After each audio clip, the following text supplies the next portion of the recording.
Hello guys, welcome back to my channel. Guys, ఎన్ఐసిఎల్లో ఖాళీగా ఉన్నటువంటి అసిస్టెంట్ ఉద్యోగాలను భర్తీ చేయడం కోసం మనకు అఫీషియల్గా నోటిఫికేషన్ అయితే రిలీజ్ చేయడం జరిగింది. ఈ నోటిఫికేషన్కి మీరు అప్లై చేసుకోవాలంటే మీకు తెలుగు లాంగ్వేజ్ అయితే వచ్చి ఉండాలన్నమాట. సో తెలుగు భాష వచ్చిన ప్రతి ఒక్కరు కూడా ఇక నోటిఫికేషన్కి అప్లై అయితే చేసుకోవచ్చు. అదేవిధంగా మన తెలుగు రాష్ట్రాల్లోనే జాబ్ పోస్టింగ్ అయితే ఇవ్వడం జరుగుతుంది అనమాట.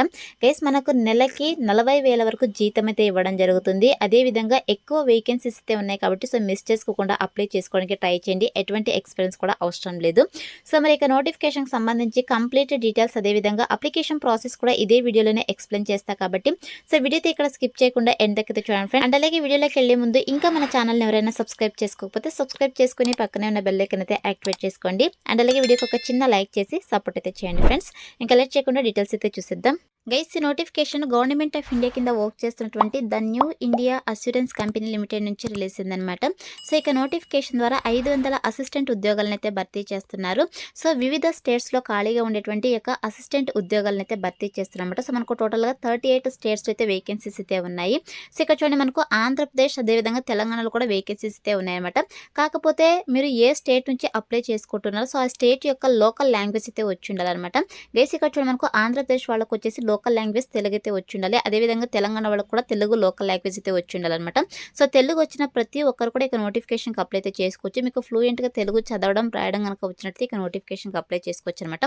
సో మీరు అదర్ స్టేట్స్ కూడా అప్లై అయితే చేసుకోవచ్చు. కాకపోతే ఆ స్టేట్ యొక్క లోకల్ లాంగ్వేజ్ అయితే వచ్చి ఉండాలన్నమాట. ఫర్ ఎగ్జాంపుల్, మీరు ఒకవేళ బీహార్ స్టేట్ కనుక అప్లై చేసుకుంటున్నట్టయితే మీకు లోకల్ లాంగ్వేజ్ హిందీ అయితే వచ్చి ఉండాలన్నమాట. సో ఇలా మీకు అదర్ స్టేట్ లాంగ్వేజెస్ కనుక వచ్చినట్టయితే మీరు అదర్ స్టేట్స్ కూడా అప్లై అయితే చేసుకోవచ్చు. అది మీ ఇంట్రెస్ట్ని బట్టి మీరు అప్లై అయితే చేసుకోండి ఫ్రెండ్స్. అండ్ నెక్స్ట్ వచ్చేసి ఇక్కడ వేకెన్సీస్ డీటెయిల్స్ కనుక చూసుకున్నట్టు గైస్, మన ఆంధ్రప్రదేశ్లో వచ్చేసి టోటల్గా 10 వేకెన్సీస్ అయితే ఉన్నాయన్నమాట. సో ఇక వేకెన్సీస్ని అయితే మనకు కేటగిరీ వైజ్ అయితే రిజర్వేషన్ అయితే చేయబడింది. అన్ని కేటగిరీ వాళ్ళకి వేకెన్సీస్ అయితే ఉన్నాయి కాబట్టి సో మ్యాక్సిమం అందరూ కూడా అప్లై చేసుకోవచ్చు అనమాట. అదేవిధంగా ఇక్కడ తెలంగాణలో కనుక చూసుకున్నట్టు ఇక్కడ కూడా మనకు 10 వేకెన్సీస్ అయితే ఉన్నాయి. అన్ని కేటగిరీ వాళ్ళకి రిజర్వేషన్ అయితే చేయబడింది అనమాట. సో ఏ కేటగిరీలో ఎన్ని వేకెన్సీస్ ఉన్నాయని చెప్పేసి క్లియర్గా చెక్ చేసుకునేసి మీరు సో కేటగిరీని బట్టి మీరు అప్లై అయితే చేసుకోండి ఫ్రెండ్స్. సో ఇక నోటిఫికేషన్ ద్వారా టోటల్గా 500 పోస్టులను అయితే భర్తీ చేస్తున్నారనమాట. సో మీరు మిగతా స్టేట్లకు కూడా అప్లై అయితే చేసుకోండి. ఎక్కువ వేకెన్సీస్ అయితే ఉన్నాయన్నమాట. సో మనకి ఇక్కడ ఎక్కువ వేకెన్సీస్ ఉండే స్టేట్ వచ్చేసి మహారాష్ట్ర అనమాట. సో మరాఠీ లాంగ్వేజ్ వస్తే ఆ పోస్టులకు అప్లై చేసుకోవచ్చు. కాకపోతే మనకు మరాఠీ లాంగ్వేజ్ రాదు కాబట్టి so Telugu, English, Hindi languages కనుక వచ్చినట్టయితే మీరు అదర్ స్టేట్స్ కూడా అప్లై అయితే చేసుకోండి. ఇక స్టేట్స్ యొక్క లోకల్ లాంగ్వేజ్ చెక్ చేసుకునేసి. అండ్ నెక్స్ట్ వచ్చేసి ఇక నోటిఫికేషన్కి సంబంధించి ఇంపార్టెంట్ డేట్స్ కనుక చూసుకున్నట్టయితే ఈ నోటిఫికేషన్కి మీరు 17th డిసెంబర్ నుంచి 1st జనవరి 2025 వరకు కూడా ఆన్లైన్లో అప్లై అయితే చేసుకోవచ్చు అనమాట. లాస్ట్ డేట్ వచ్చేసి మనకు 1st జనవరి 2025 లోపైతే అప్లై చేసుకోవాల్సి ఉంటుంది. ఆల్రెడీ మనకు ఆన్లైన్ అప్లికేషన్ ప్రాసెస్ అయితే స్టార్ట్ అయిందనమాట. అండ్ నెక్స్ట్ వచ్చేసి ఇక పోస్ట్కి సెలక్షన్ ప్రాసెస్లో భాగంగా మనకు ఆన్లైన్ ఎగ్జామ్ అయితే కండక్ట్ చేయడం జరుగుతుంది. సో ఇక్కడ చూడండి, టైర్ 1 ప్రిలిమినరీ ఆన్లైన్ ఎగ్జామినేషన్ వచ్చేసి మనకు 27th జనవరి 2025 మండే అయితే కండక్ట్ చేయడం జరుగుతుంది అనమాట. అదేవిధంగా టైర్ 2 మెయిన్స్ ఆన్లైన్ ఎగ్జామినేషన్ వచ్చేసి మనకు 2nd మార్చ్ 2025 సండే అయితే వీళ్ళు కండక్ట్ చేస్తామని చెప్పేసి మెన్షన్ చేయడం జరిగింది.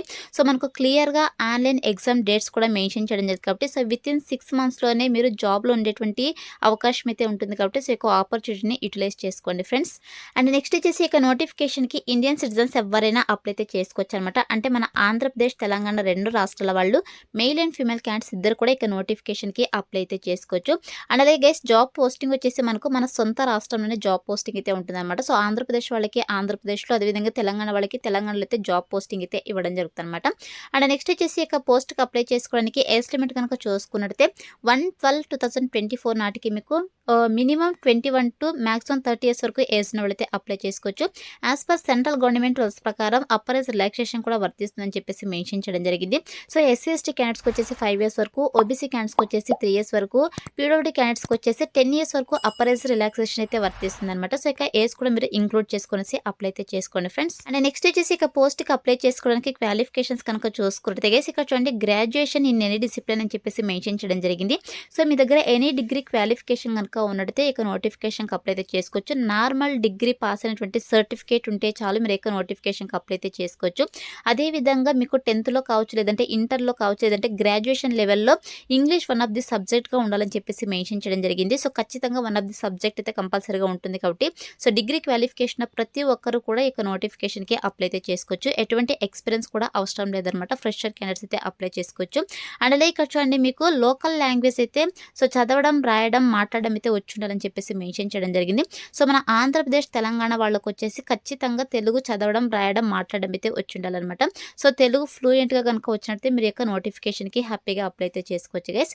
అండ్ నెక్స్ట్ వచ్చేసి ఇక పోస్ట్కి సెలక్షన్ ప్రాసెస్ కనుక చూసుకుంటే గైస్ మనకు సెలక్షన్ ప్రాసెస్లో భాగంగా ఆన్లైన్ టెస్ట్ అయితే కండక్ట్ చేయడం జరుగుతుంట, ఆన్లైన్ ఎగ్జామ్. సో మనకు 2 టైర్స్లో అయితే కండక్ట్ చేయడం జరుగుతుంది. టైర్ 1లో వచ్చేసి మనకు ప్రిలిమ్స్ అయితే ఉంటాయి, ఆబ్జెక్టివ్ టైప్ క్వశ్చన్స్ అయితే రావడం జరుగుతుంది. టోటల్గా 100 మార్క్స్కి అయితే కండక్ట్ చేయడం జరుగుతుంట. సో ఇక్కడ ఎగ్జామ్ ప్యాటర్న్ కనుక చూసుకున్నట్టయితే మనకు టెస్ట్ ఆఫ్ ఇంగ్లీష్ లాంగ్వేజ్ నుంచి 30 క్వశ్చన్స్ 30 మార్క్స్ అనమాట. అదేవిధంగా టెస్ట్ ఆఫ్ రీజనింగ్ నుంచి 35 క్వశ్చన్స్ 35 మార్క్స్కి, టెస్ట్ ఆఫ్ న్యూమరికల్ ఎబిలిటీ నుంచి 35 క్వశ్చన్స్ 35 మార్క్స్ అనమాట. సో టోటల్గా 100 మార్క్స్కి అయితే యొక్క ప్రిలిమ్స్ ఎగ్జామ్ అయితే కండక్ట్ చేయడం జరుగుతుంది. టోటల్గా 60 మినిట్స్ 1 అవర్ టైం అయితే కేటాయించడం జరిగింది. సో క్వశ్చన్ పేపర్ వచ్చేసి మనకు బోత్ ఇంగ్లీష్ అలాగే హిందీ లాంగ్వేజ్లో అయితే అవైలబుల్ ఉంటుంది. ఓన్లీ ఇంగ్లీష్ పేపర్కి మాత్రమే ఇంగ్లీష్ లాంగ్వేజ్లో మాత్రమే అవైలబుల్లో ఉంటుంది అనమాట. అండ్ నెక్స్ట్ వచ్చేసి గైస్ మనకు నెగిటివ్ మార్కింగ్ కూడా ఉంటుందని చెప్పేసి మెన్షన్ చేయడం జరిగింది. 1/4 నెగిటివ్ మార్కింగ్ అయితే ఉంటుందన్నమాట. ఎవరైతే యొక్క ప్రిలిమ్స్ క్వాలిఫై అవుతారో వాళ్ళకి టైర్ 2 మెయిన్స్ ఎగ్జామ్ అయితే కండక్ట్ చేయడం జరుగుతుంది. సో ఇది కూడా మనకు ఆబ్జెక్టివ్ టైప్ క్వశ్చన్స్ అయితే రావడం జరుగుతుంది అనమాట. సో టోటల్గా 250 మార్క్స్కి అయితే యొక్క మెయిన్స్ ఎగ్జామ్ అయితే కండక్ట్ చేయడం జరుగుతుంది. సో ఇక్కడ ఎగ్జామ్ ప్యాటర్న్ కనుక చూసుకున్నట్లయితే టెస్ట్ ఆఫ్ ఇంగ్లీష్ లాంగ్వేజ్ నుంచి 40 క్వశ్చన్స్ 50 మార్క్స్కి, టెస్ట్ ఆఫ్ రీజనింగ్ నుంచి 40 క్వశ్చన్స్ 50 మార్క్స్కి, టెస్ట్ ఆఫ్ న్యూమరికల్ ఎబిలిటీ నుంచి 40 క్వశ్చన్స్ 50 మార్క్స్కి, కంప్యూటర్ నాలెడ్జ్ నుంచి 40 క్వశ్చన్స్ 50 మార్క్స్కి, టెస్ట్ ఆఫ్ జనరల్ అవేర్నెస్ నుంచి మనకు 40 క్వశ్చన్స్ 20 మార్క్స్ అనమాట. సో టోటల్గా 250 మార్క్స్ అయితే కండక్ట్ చేయడం జరుగుతుంది. 120 మినిట్స్ టైం అయితే కేటాయించడం జరిగింది అనమాట. సో దీనిలో కూడా మనకు నెగిటివ్ మార్కింగ్ అయితే ఉంటుందని చెప్పేసి మెన్షన్ చేయడం జరిగింది. 1/4 నెగిటివ్ మార్కింగ్ అయితే ఉంటుంది అనమాట. ఎవరైతే ఇక మెయిన్స్ ఎగ్జామ్ క్లియర్ చేస్తారో వాళ్ళకి రీజనల్ లాంగ్వేజ్ టెస్ట్ అయితే కండక్ట్ చేయడం జరుగుతుంది. అంటే స్టేట్లను బట్టి లోకల్ లాంగ్వేజ్ అయితే ఉంటుంది కదా. సో ఇక లోకల్ లాంగ్వేజ్ మీకు సో కరెక్ట్గా మాట్లాడడం వస్తుందా లేదా, చదవడం వస్తుందా లేదా, రాయడం వస్తుందా లేదా అని చెప్పేసి లాంగ్వేజ్ టెస్ట్ అయితే రీజనల్ లాంగ్వేజ్ టెస్ట్ అయితే కండక్ట్ చేస్తారన్నమాట. ఇది ఓన్లీ క్వాలిఫైయింగ్ నేచర్లో మాత్రమే అనమాట. సో ఫైనల్ మెరిట్ వచ్చేసి మనకు మెయిన్స్ ఎగ్జామ్లో వచ్చినటువంటి మార్క్స్ ఆధారంగా ఫైనల్ మెరిట్ అయితే తీసేసి డాక్యుమెంట్ వెరిఫికేషన్ చేసి జాబ్ పోస్టింగ్ అయితే ఇవ్వడం జరుగుతుంది. ఈ విధంగా మనకు సెలక్షన్ ప్రాసెస్ అయితే ఉంటుంది. అండ్ నెక్స్ట్ వచ్చేసి ఎగ్జామినేషన్ సెంటర్స్ కనుక చూసుకున్నట్లయితే ఇక టైర్ 1 ప్రిలిమినరీ ఎగ్జామినేషన్ సెంటర్స్ వచ్చేసి ఆంధ్రప్రదేశ్ వాళ్ళకి గుంటూరు, విజయవాడ, హైదరాబాద్, కాకినాడ, కర్నూలు, రాజమండ్రి, తిరుపతి, విశాఖపట్నం, విజయనగరం, ఒంగోలు అయితే ఉంటుందన్నమాట. సో టైర్ 2 మెయిన్స్ ఎగ్జామ్స్కి వచ్చేసి గుంటూరు, విజయవాడ, విశాఖపట్నంలో అయితే ఉంటుందని చెప్పేసి మెన్షన్ చేయడం జరిగింది. అదేవిధంగా తెలంగాణ వాళ్ళకి కనుక చూసుకున్నట్టయితే హైదరాబాద్, కరీంనగర్, ఖమ్మం, వరంగల్లో అయితే ప్రిలిమ్స్ టైర్ 1 ఎగ్జామ్ అయితే కండక్ట్ చేస్తారు. మెయిన్స్ ఎగ్జామ్ వచ్చేసి మనకు హైదరాబాద్లో అయితే కండక్ట్ చేస్తారని చెప్పేసి మెన్షన్ చేయడం జరిగింది అనమాట. సో మన సొంత రాష్ట్రంలోనే ఎగ్జామినేషన్ సెంటర్స్ కూడా కండక్ట్ చేస్తున్నారు అనమాట. అదేవిధంగా అప్లికేషన్ ఫీ కనుక చూసుకుంటే ఎవరైతే SC, ST, PWD candidates, ex service man's ఉంటారో సో వీళ్ళు వచ్చేసి ఓన్లీ 100 రూపీస్ అప్లికేషన్ ఫీ అయితే పే చేయాల్సి ఉంటుంది. సో మిగతా కేటగిరీ వాళ్ళు వచ్చేసి 850 రూపీస్ అప్లికేషన్ ఫీ అయితే పే చేయాల్సి ఉంటుంది అనమాట. సో ఇక అప్లికేషన్ ఫీ వచ్చేసి మీరు ఆన్లైన్లో అయితే పే చేయాల్సి ఉంటుంది. మీరు అప్లై చేసుకునేటప్పుడే అప్లికేషన్ ఫీ అయితే పే చేసేసి మీరు అప్లై చేసుకోవాల్సి ఉంటుంది అనమాట. అండ్ నెక్స్ట్ వచ్చేసి ఎలా అప్లై చేసుకోవాలో కనుక చూసుకుంటే గైస్ మీరు ఆన్లైన్లో అప్లై అయితే చేసుకోవాల్సి ఉంటుందన్నమాట. సో నేను ఆన్లైన్లో అప్లై చేసుకోవడానికి అప్లై లింక్ అయితే డిస్క్రిప్షన్లో ప్రొవైడ్ చేస్తాను. సో మీరు ఆ లింక్ పైన క్లిక్ చేస్తారంటే మీకు ఇలా అఫీషియల్ వెబ్సైట్ అయితే ఓపెన్ అవుతుంది అనమాట. సో ఇక అఫీషియల్ వెబ్సైట్ అయితే వచ్చేసి మీరు అప్లై చేసుకోవాల్సి ఉంటుంది. బేసిక్గా చూడండి మనకు అసిస్టెంట్ రిక్రూట్మెంట్ ఎక్సర్సైజ్ అని చెప్పేసి 2024 అని చెప్పేసి దీనిపైతే క్లిక్ చేసేసండి. సో క్లిక్ చేసిన వెంటనే మనకి ఇక్కడ సో నోటిఫికేషన్ సంబంధించి పీడిఎఫ్ ఇంగ్లీష్ అలాగే హిందీలో అయితే అవైలబుల్లో ఉంది. అదేవిధంగా మీరు ఇక నోటిఫికేషన్కి అప్లై చేసుకోవడానికి click here to apply online ఉంది కదా. సో దీనిపైతే క్లిక్ చేసేసేయండి థర్డ్ ఆప్షన్ పైన.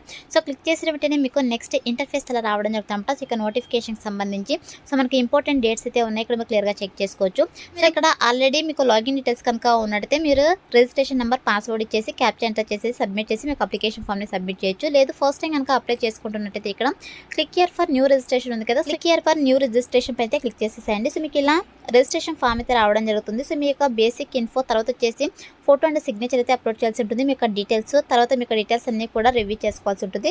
తర్వాత 5th స్టెప్స్లో వచ్చేసి మీ యొక్క డాక్యుమెంట్స్ అయితే అప్లోడ్ చేయాల్సి ఉంటుంది. తర్వాత మీరు పేమెంట్ చేసేసి మీ యొక్క అప్లికేషన్ ఫామ్ అయితే సబ్మిట్ చేయాల్సి ఉంటుంది అనమాట. సో ఈ విధంగా మీరు ఆన్లైన్లో అప్లై అయితే చేసుకోవాల్సి ఉంటుంది. సో మీకు అప్లికేషన్ ప్రాసెస్లో ఏమైనా డౌట్స్ కనుక ఉన్నట్టయితే సో నా కమెంట్ సెక్షన్ అయితే కమెంట్ చేయండి. 100% నేను రిప్లై అయితే ఇవ్వడం జరుగుతుంది. గైస్ ఆన్లైన్లో ఏ విధంగా అప్లై చేసుకోవాలని చెప్పేసి డీటెయిల్డ్ ఇన్స్ట్రక్షన్స్ అన్నీ కూడా మనకు నోటిఫికేషన్ పీడిఎఫ్లో క్లియర్గా మెన్షన్ చేయడం జరిగింది. సో ఇక నోటిఫికేషన్ పీడిఎఫ్ని మీరు డౌన్లోడ్ చేసుకునేసి 1-2 సార్లు క్లియర్గా చెక్ చేసుకునేసి మిస్టేక్స్ లేకుండా ఆన్లైన్లో అప్లై అయితే చేసుకోండి.